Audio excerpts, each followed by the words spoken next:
In this video, we're going to evaluate the integral of 1 over x squared multiplied by the square root of x squared plus 49. You can also do this, evaluate this integral using a trig substitution. I'm going to use a u-substitution. There could be others. You can check it out and see what you can do with it. What I'm going to do here is I'm going to factor out an x squared from this radicand here. This will give me a 1 here, and then this will be 49 over x squared, but I'm going to bring it to the top here, so it'll be a negative 2 here. So here then this is going to equal to the integral. So now I factor out the x squared from the radicand here, come outside the radical, so it becomes the square root of x squared, which will give me an x. And then I got an x here on the side, x squared here. So this becomes x to the third in the denominator. But if I take it to the numerator, it becomes x to the negative 3. So now I have the square root in the denominator. I have the square root of 1 plus 49. X to the negative 2. So now in the numerator, I have x to the negative 3 dx over the square root of 1 plus 4x to the negative 2. So this comes out then u will equal to 1 plus, and this is a 49 here, x to the negative 2. Now this works out nice because if I take the derivative here, once I set my substitution, derivative of 1 of course will be 0. And for the next term, negative 2 comes out in front, so this will be a negative 98. Subtract 1 from the exponent, and I get a negative 3.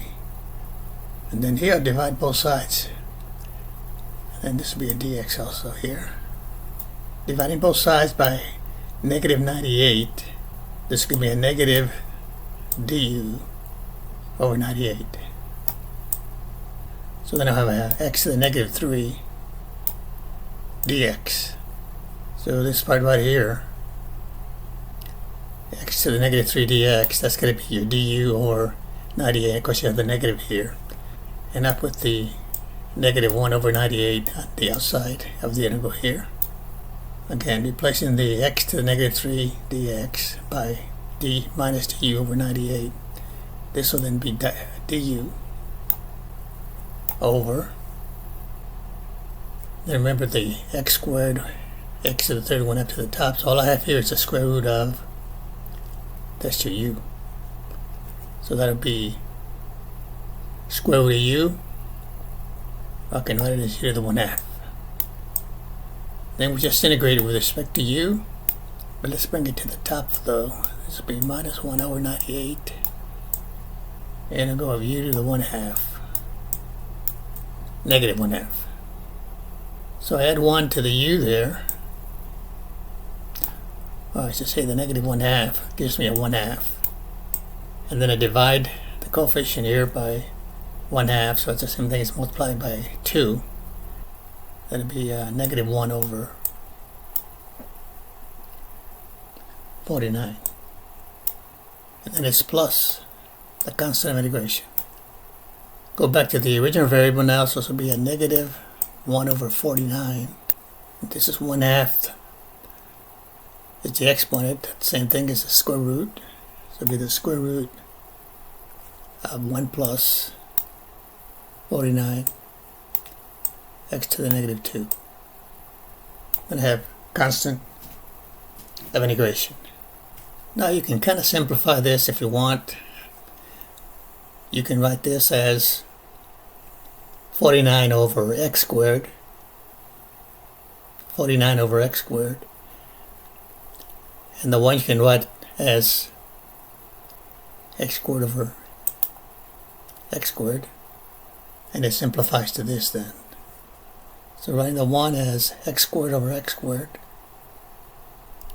and simplifying this will be then x squared plus 49. And this would be over x squared in the denominator, but then you can factor that out, take the square root, and you have a minus 1 over 49. And then you have the x multiplying it. So in other words, this would be over x squared here. And you're just dividing it here and here. That's why we had x squared into x squared gives me the 1 over here. And then 49 over x squared gives me of course 49 x to the negative 2. This is your constant of integration. So this could be either way, depending on what they tell you. You can leave it this form here. That's the correct answer in a different form. This is a little bit more simplified here. Thanks for watching. We'll see you next time.